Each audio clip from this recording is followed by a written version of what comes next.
किसी ने बड़े कमाल की चीज़ कही है कि जेब खाली हो फिर भी मना करते नहीं देखा, पापा से बड़ा अमीर इंसान नहीं देखा। मेरा नाम संध्या है। माँ की ममता पर और माँ पर बहुत सारे सबने और सब चीज़ें बताई है, लेकिन मैं पिताजी के पर सिर्फ 2 लाइनें कहना चाहती हूँ कि ज़िंदगी में एक बाप की अहमियत क्या होती है। एक लड़का था जो इंजीनियरिंग की पढ़ाई कर रहा था।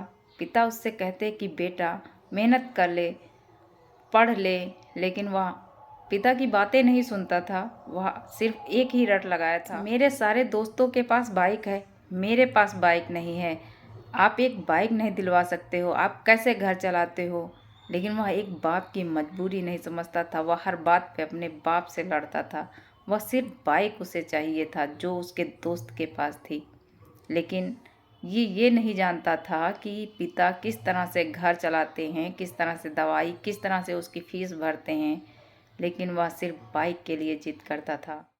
एक दिन उसके और पिताजी के बीच में इतनी बहस हुई कि वह सोचने लगा कि अब इस घर में एक पल भी नहीं रहना, अभी इसी वक्त जाना है। लेकिन कुछ देर के बाद उसके मम्मी पापा किसी काम से बाहर गए हुए थे। उसने सोचा कि अभी मौका है, मैं अभी निकल जाता हूँ।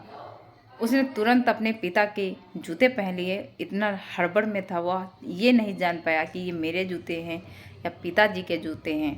उसने तुरंत जूते पहने और घर से जब निकलने लगा उसने देखा कि यार मेज पे एक बटुआ रखा है पिताजी का। उसने उस तुरंत पिताजी की पर्स उठाई और बोला आप कुछ नहीं, बस मुझे माल मिल गया और बस यही चाहिए था।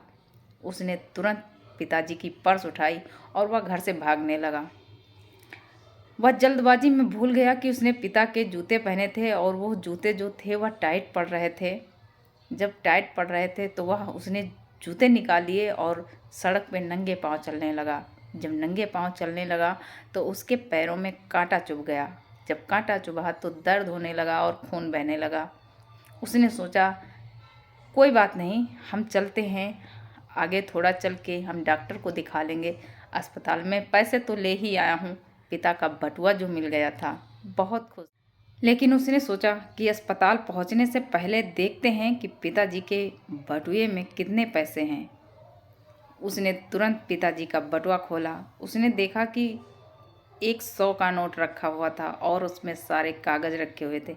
उसने सोचा यार एक पर्स रखी हुई है, उसमें 100 का नोट है, क्योंकि पर्स अंदर जो रखे कागज़ थे उससे वो मोटे लग रहे थे। लग रहा था कि इसमें बहुत सारे पैसे होंगे, इसीलिए उसने यह सोच कर उठाया था। लेकिन उसमें सारे घर के कागज़ यानी कि बही खाता था।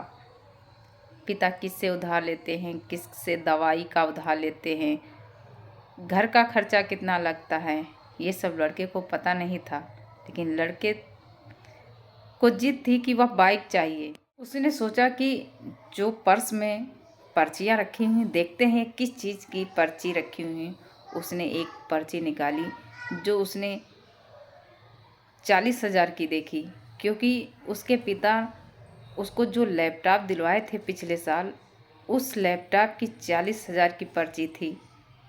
उसने जब देखा कि 40,000 का उसके पिता ने उधार लिया है, वो चुकाने हैं, उसका दिमाग की बत्ती धीरे धीरे करके, उसके दिमाग का गुस्सा शांत होने लगा। उसने सारी पर्चियाँ धीरे धीरे करके देखी और आखिरी में उसे एक ऐसा इश्तिहार मिला जो अखबार की कटिंग रखी हुई थी। उसमें लिखा था कि पुराना स्कूटर लाओ और नई मोटरसाइकिल ले जाओ।